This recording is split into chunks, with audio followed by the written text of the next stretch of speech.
At 28, Sean Luther might just represent the youthful vitality that Roanoke City wants to promote in its downtown corridor.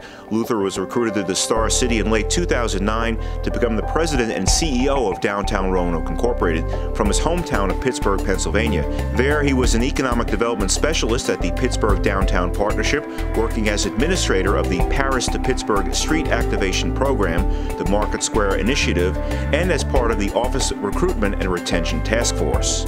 Luther earned an undergraduate degree and then a master's in real estate development from Clemson University. He is also a member of the International Downtown Association and the Urban Land Institute. Those skills should come in handy at DRI, where Luther and his staff endeavor to make downtown Roanoke a lively place to live, work, and play. Sean Luther, welcome to the interview. Thank you very much.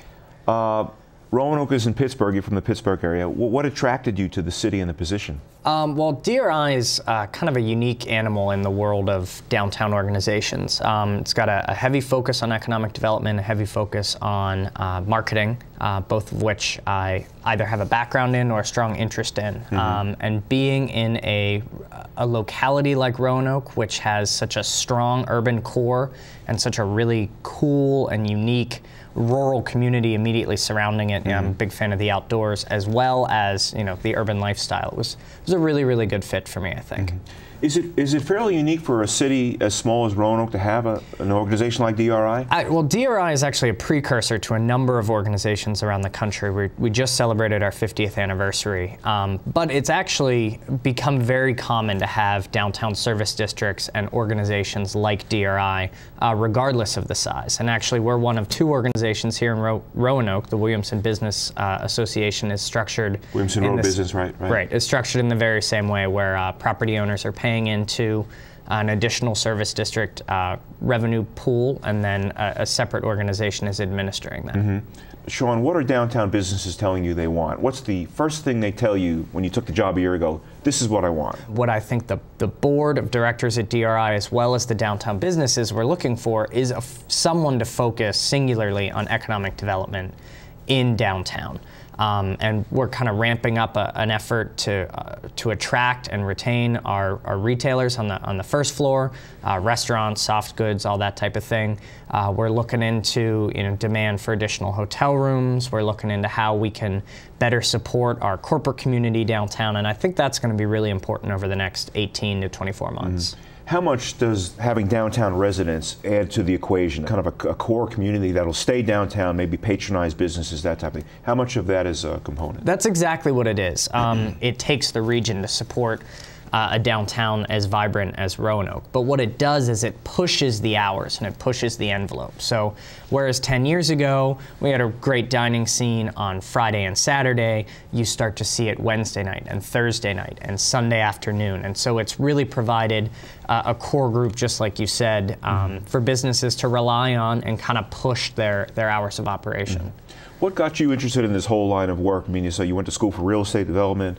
You've been involved with urban planning. I mean, was it something early on in your life that piqued your interest in this whole track? Well, my undergrad is political science, and I got attracted to that in no joke, elementary school. But once I got into high school and my undergraduate work, I kind of gravitated towards urban centers. I used to take the T into downtown Pittsburgh when I was in high school, and gravitated towards the major urban centers in the southeast when I was at Clemson, and really became to understand how important they are to the local economy and the national economy, and how unique they are moving forward. That these are what urban centers, I think, are what are going to drive creativity and entrepreneurship, really, I think, in the next century as cities become more and more important in the U.S. and around the world. And Pittsburgh's undergone quite a renaissance in the past 20 years, let's say, downtown area. It's very nice. They have about $4.5 billion worth of investment going on up there, and I was very happy to play, my small role there. And I think that there's a lot of similarities between what Pittsburgh has done and what Roanoke is doing now. Similar topography, similar population makeup, similar economic issues over the past 25 years. It was big steel up there, and it was the railroad down here, and they're both on the same path. If you look at what Roanoke as a region is embracing, it's the eds and meds. And I think that's education and medical, right? Yeah, that's the way to go. And actually, I think Pittsburgh pioneered that a little bit. And you know, in the business, we don't have any problem copying off of successes, call it best practices. But really, it's just finding things that work and adapting them to fit Roanoke. As you said, Roanoke is not Pittsburgh and vice versa, so it's certainly not a carbon copy, but I think that there's lessons to be learned. Is there some regional cooperation aspect? Does DRI or the city need to work to attract people, even from other sides of parts of the valley, to get here? Is there some regional cooperation aspect to all this? Yeah, there's a need for regional cooperation, and downtown we bill as the business center and the entertainment center of southwestern Virginia, and so that, by definition, precipitates, you know, strong communication with our regional partners. At the same time, I think that there's been an understanding over the past couple years among nonprofit groups and economic development organizations and marketing groups that the pot of resources is limited. And so we all need to draw our boundaries around what we do best. I don't mean geographic boundaries, I mean mission boundaries. And ensure that, you know, as soon as DRI is not the best organization to do a task, that the CVB is on it, and we're supporting them wholeheartedly in that. So for example, DRI does not market downtown outside of the region. We rely on the CVB and the regional partnership to bring tourism and businesses to the region, and then once they're here, we sell downtown as a business and entertainment and neighborhood district. That makes sense. Got a couple minutes left. Talk about the importance of getting the city market building back open on time. I know you were here like 3 days on the job, and you were attending a meeting where some of the vendors were kind of unsure about the future, and it was sort of heated at times. But how important is the city market building, that it get reopened on time, and that it, you know, this makeover does what they wanted to do? Right. Well, the market building and then followed by the center and the square renovation are both cornerstones on kind of the transition from the past decade of great growth downtown, focused a lot on residential, and, you know, Ed Walker, among others, have done a fantastic job of breathing life into that sector. This is the transition into, okay, are we going to be able to double down and focus on entertainment and education, as well as nightlife and restaurants, and kind of what makes downtown unique? So that basically $10 million at the market building, luckily it's coming in below budget, is hugely important to that.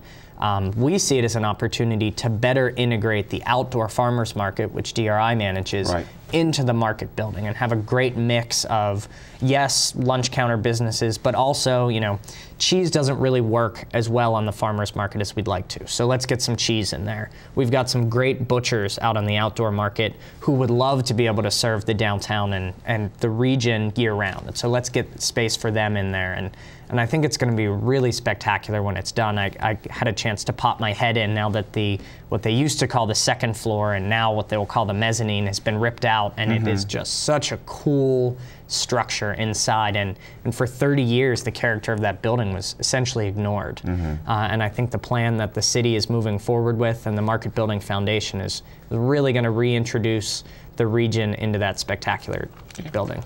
Got to go, but just real quick answer, are you bullish on the future of downtown Roanoke? Absolutely.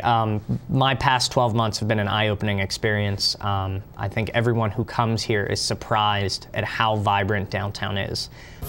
We're well positioned as a business area, as an entertainment district, and as a neighborhood, and DRI and myself feel very strongly that we're going to succeed. Okay, Sean Luther, we'll have to leave you there, the president and CEO of Downtown Roanoke Incorporated. Thanks for joining us on the interview. Thank you very much. I appreciate it. Thanks. Our guests today have been Roanoke City Police Chief Chris C. Perkins and Downtown Roanoke Incorporated President and CEO Sean Luther. And I want to thank all of you who have come up to me recently and said they watched the show. I really appreciate that. I'm Gene Marrano. You can look for me in the Roanoke Star-Sentinel, Valley Business Front, and Play-by-Play magazine.